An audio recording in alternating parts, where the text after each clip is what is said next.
pero domina la escena política, es decir, con un estilo y una situación política muy diferente a la de dominio político del siglo XX, siglo XXI. Natalio Botana dice, yo coincido plenamente, dice, en esa época tenían que negociar mucho más políticamente.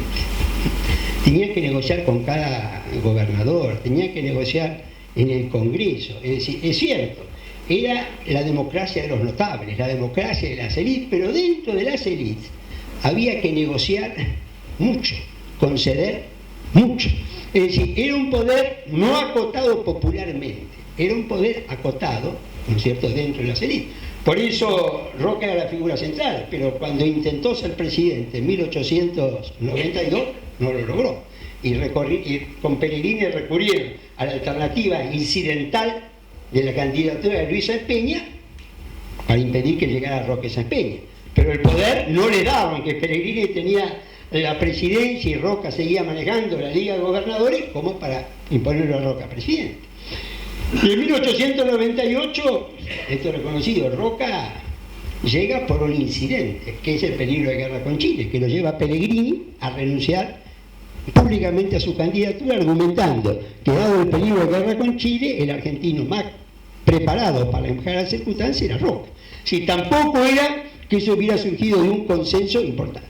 Yo creo que Roca político, y esto también es el que mejor refleja cómo funcionaba la política de la generación del 80, ¿cierto? Roca tuvo, esto en política práctica, una gran habilidad para elegir los vicepresidentes. Los dos vicepresidentes que él tuvo, Madero y Quirino Costa, funcionaron los 6 años sin conflicto, lo cual no es fácil entre presidente y vicepresidente ni hoy ni en esa época. Los dos los eligió con toda precisión y exactitud. Pero los dos vicepresidentes entre las dos presidencias, Pellegrini y José Evaristo Uriburu, él no estaba en fuerza de imponer el presidente. Ni Luis Sáenz Peña es el que él hubiera preferido, ni Juárez Celma es el que él hubiera preferido. Pero tuvo poder político para elegir los vicepresidentes, Pellegrini y José Evaristo Uriburu.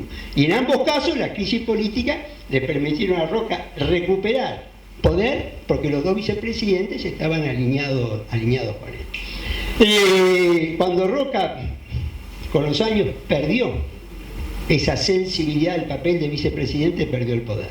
Figueroa Alcorta, ¿no es cierto? Es decir, pero, ¿qué es lo que quiero decir con esto? Todo esto muestra que sí, era una democracia de las élites, ¿no es cierto?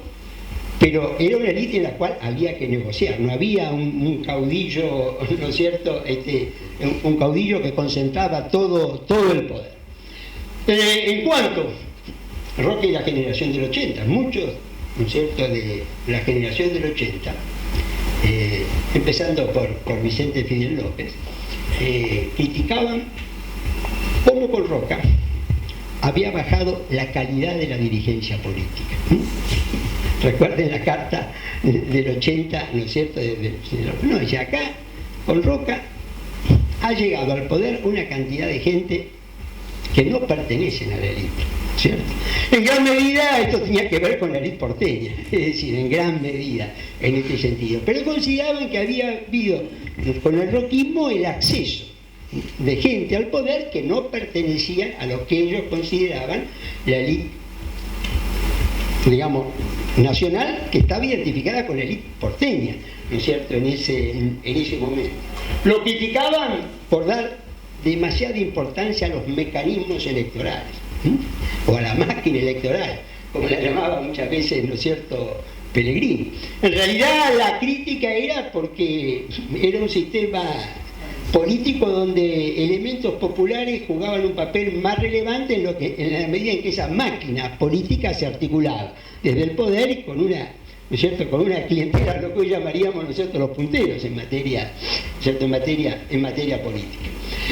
Si yo hago una super síntesis, ¿no es cierto?, bueno, es decir, Roca es el que concreta el proyecto de la generación del 37 adecuado, actualizado a la segunda mitad del siglo XIX.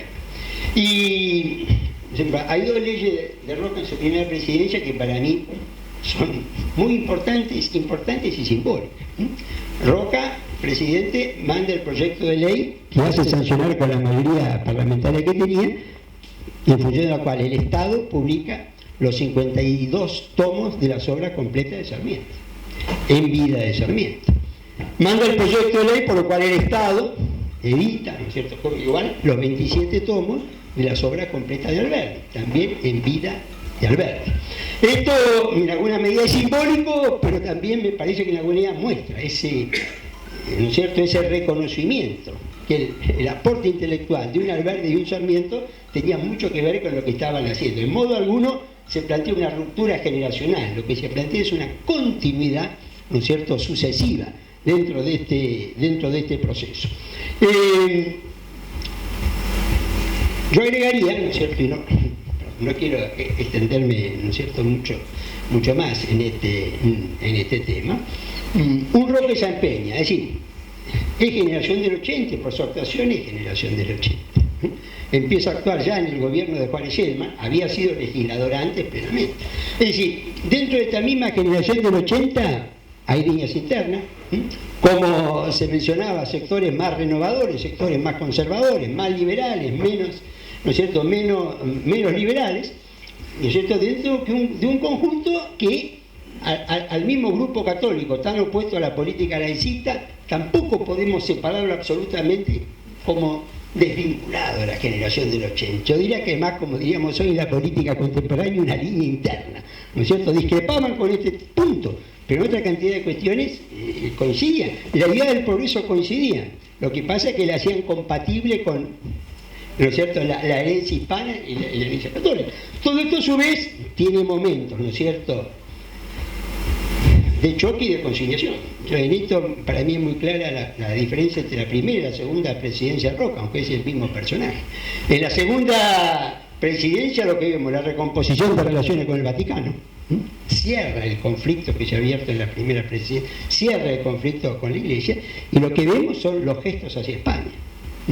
Recortamos el himno, es decir, hay una serie de gestos conciliadores hacia España, ¿no es cierto?, en la medida en que esto ya había habido. También esto respondía a un clima de época, porque para la generación del 80, en la guerra hispano-norteamericana, eran prohispanos y antinorteamericanos. Es decir, y ese es el momento donde se producen los gestos de recomposición de la relación, ¿no es cierto?, con el PAN. Es decir, se da en un contexto donde en esa visión de la generación del 80 ya estaba planteado ese tema de la hegemonía continental de Estados Unidos y cierta resistencia, ¿no es cierto?, a esta cuestión. Entonces, todos estos son, ¿no es cierto?, los matices. Había una idea, ¿no es cierto?, que es la misma idea que la idea de Comte que está en la bandera del escudo de Brasil: orden y progreso. El pase a administración de Roca, bueno, es una versión del orden y progreso que tenemos en Brasil, y que era una idea política del positivismo europeo. Fue un grupo orgánico, más o menos, ¿no es cierto? Sí había para mí una línea que está identificada con algo que es político-institucional, ¿no es cierto? Era esa idea que lo más relevante era mantener el orden institucional. Y eso, por eso hay si uno quiere buscar una identificación, hay un grupo de gente que se opone a la Revolución de 1874, se opone a la Revolución de 1880, se opone a 1890, se opone a 1893 y se opone a la Revolución de 1905. Que en todos estos movimientos, ¿no es cierto?, mantienen la posición. Mira, acá lo importante es mantener el orden constitucional. Roca y Pellegrini, por ejemplo, estuvieron en contra de los 5 movimientos, ya sea los 2 primeros mitrista, el cuarto y el quinto radical, y el del 90 una combinación, ¿no es cierto?, del viejo mitrismo, el grupo católico, que también formaba parte de esa coalición, y el germen, ¿no es cierto?, de la Unión Cívica Radical, ¿no es cierto?, en este punto. Esa idea, orden y progreso, estabilidad institucional, era una idea central en la visión político-institucional, ¿no es cierto?, que tenía esta generación. Para no pasarme de la media hora, una visión actual. Mañana es el, ¿no es cierto?, aniversario de la muerte de San Martín. 179 años. Hecho que está pasando de mañana muy desapercibido, ¿no es cierto?, para la importancia que tiene San Martín en la historia argentina. Para mí, 1880, el año, digamos, inicial de esta generación, la Argentina vive lo que yo llamaría una guerra civil de baja intensidad, que es la Revolución de 1880. Un hecho que, en realidad, yo mencioné 5 intentos de quebrar el orden institucional, pero de los 5, el más peligroso fue ese. No olvidemos que en ese el gobierno nacional tuvo que abandonar la capital, la ciudad de Buenos Aires, se instaló en Belgrano, quiso llevarse el Congreso y se llevó una parte, la otra parte del Congreso no se llevó, y la Corte quedó en una posición bastante ambigua. Es decir, el sistema institucional se quiebra, cosa que no pasa en los otros 4 intentos de interrupción institucional. La provincia de Buenos Aires arma su ejército, los rifleros de Tejedor, compra, como disponía de recursos, compra rápidamente armamento, organiza un ejército. Todavía los historiadores discuten la cantidad de muertos en la Revolución de 1880 porque no hay parte, ¿no es cierto?, y se cuentan por miles, y fue una guerra civil de baja intensidad. En medio de esta convulsión política, Avellaneda mantiene el programa de repatriar los restos de San Martín. 1880 eran 30 años de 1850. Y en medio de toda esta guerra civil de baja intensidad, llegan los restos de San Martín.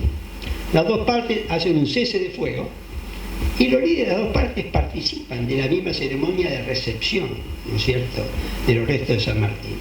En un gesto político, cultural, en alguna medida ideológico, de que la unidad nacional está más allá, ¿no es cierto?, de las divisiones internas que estaban en un extremo. Yo diría que me parece que fue el momento más peligroso entre la organización nacional y la Argentina moderna democrática, ¿no es cierto?, en ese sentido. Digo, ¿no es cierto?, menciono esto porque este es un valor de la generación del 80, no solamente el rescate del pasado, sino el valor al presente. En el Museo Histórico Nacional hay una placa que lo menciona Carolina Carman en su libro sobre el Museo Histórico Nacional, que a mí siempre me llamaba la atención. 1889, el año antes de la Revolución del 90. Plena agitación y crisis política. Y aparecen Roca, Mitre, Pellegrini, las figuras de la política más importantes, enfrentadas, hostiles entre ellos, asistiendo a una preinauguración, creo que era, del Museo Histórico Nacional, porque eso tenía que ver con esa idea de unidad nacional que tenía que subyacer a las divisiones políticas. Mirando los problemas, los conflictos políticos del presente, yo rescato, ¿no es cierto?, de la generación del 80, esa capacidad de no perder de vista, ¿no es cierto?, los cimientos de la unidad nacional, aún en los momentos de mayores divisiones o convulsiones políticas. Y esa capacidad de poder hablar, interactuar, ¿no es cierto?, en esos momentos de extrema crisis y antagonismo político.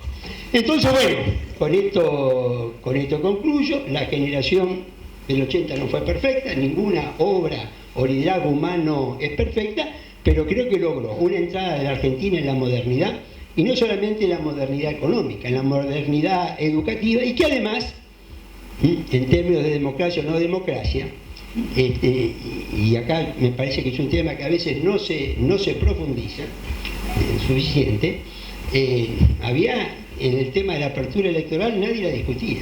El tema es cómo y cuándo, y más el cómo que el cuándo. La primera reforma electoral es de 1902, segunda presidencia Roca, modelo británico, elección por circunscripción. Roca era la idea del evolucionismo en la estrategia de apertura electoral británica, ¿no es cierto?, y él toma e instala, ¿no es cierto?, en realidad se hace una elección con ese sistema, la de 1904. En 1905 viene Quintana y lo primero que hace el Congreso deroga, ¿no es cierto?, esa ley.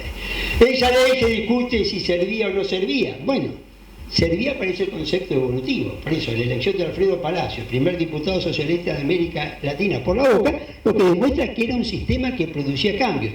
Quizás no con la velocidad que lo produjo la ley Sáenz Peña 10 años después, pero sí los producía y iba en función de este tema, ¿no? Es decir, también existía no una defensa del régimen a ultranza, sino un reconocimiento de la necesidad de la modernización, de la adecuación, y si había discrepancias era respecto al cómo.